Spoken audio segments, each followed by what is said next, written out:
धक्कादायक.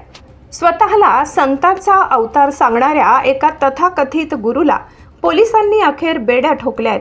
मनोहर मामा भोसले नावाचा हा व्यक्ती स्वतःला संत बाळूमामांचा अवतार असल्याचा दावा करत होता. चमत्कार दाखवण्याच्या नावाखाली अनेक भक्तांना फसवल्याचा आरोप त्याच्यावर आहे. एका व्यावसायिकाला व्यवसाय वाढवून देण्याचे आमिष दाखवून मोठी रक्कम उकळल्याची तक्रार दाखल झाली होती. यावरून कुर्डुवाडी पोलिसांनी पुण्यातील मांजरी परिसरात कारवाई करत त्याला अटक केली.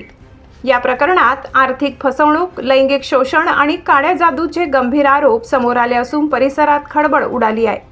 अशा बनावट बाबांवर कडक कारवाई व्हावी असं तुम्हाला वाटतं का? कमेंट करून तुमचं मत नक्की सांगा आणि अशाच ताज्या अपडेट्ससाठी चॅनलला सबस्क्राईब करा.